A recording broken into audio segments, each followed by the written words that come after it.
देखिए ये time speed and distance का क्वेश्चन है, चाल समय और दूरी का क्वेश्चन है। ठीक है, ये एसएससी सीजीएल में पूछा हुआ सवाल है। इस टाइप के क्वेश्चंस को मैं पहले भी आप लोगों को करा चुका हूँ। ठीक है, लेकिन मैं दूसरे तरीके से कराया हूँ। आज जो तरीका बता रहा हूँ, ठीक है, वो तरीका आप देख लो, शायद इस तरीके से आपने कभी इस्तेमाल नहीं किया होगा।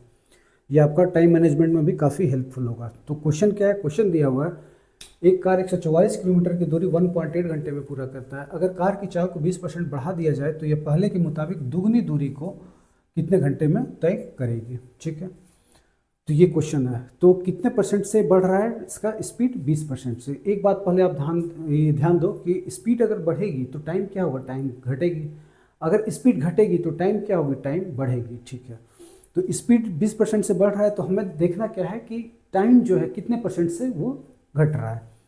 तो 20% से बढ़ रहा है स्पीड, तो टाइम कितने परसेंट से घटेगा? तो हम कैसे निकालेंगे? तो 20% है ना, 20% स्पीड बढ़ रहा है, 20% हमने ऊपर डाल दिया। जब 20% से बढ़ रहा है तो अब क्या बन जाएगा? तो 120% बन जाएगा, है ना। 20% से जब बढ़ रहा है कोई चीज़ तो बाद में वो क्या बन रहा है? वो बन रहा है 120% बन रहा है। तो ये 120% हो गया और इंटू 100 कर दोगे, क्योंकि परसेंटेज हमें निकालना है। ये परसेंट से परसेंटेज कैंसिल, ये 6 टाइम्स क्या आ रहा है? ये आ रहा है 50/3% आ रहा है ना। 50/3% से ये टाइम क्या होगा? टाइम कम होगा, इतना परसेंटेज टाइम कम हो जाएगा। अब देखो 144 किलोमीटर की दूरी एक 1.8 घंटे में पूरा करता है। हम मान के चल रहे हैं कि 144 किलोमीटर की दूरी जो 1.8 घंटे में पूरा कर रहा है, तो बिना बढ़े हुए स्पीड से, यानी पहले जो स्पीड था वही स्पीड से अगर जाएगा तो दुगनी दूरी यानी कि 288 किलोमीटर की दूरी कितने टाइम में पूरा करेगा, है ना।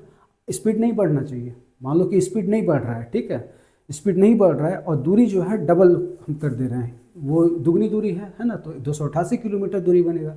तो 288 किलोमीटर की दूरी जो तय करेगा तो जो टाइम दिया हुआ है तो इसका डबल टाइम लगेगा, यानी कितने घंटे में? तो 3.6 घंटे में, है ना। 3.6 घंटे में पूरा करेगा। तो ये किस स्पीड से? यानी कि विदाउट इंक्रीजिंग द स्पीड, यानी कि बिना बढ़े हुए स्पीड से ये इतने घंटे में पूरा करेगा, अगर पहले वाले स्पीड से ही जाता है तो। ठीक है, लेकिन स्पीड क्या है?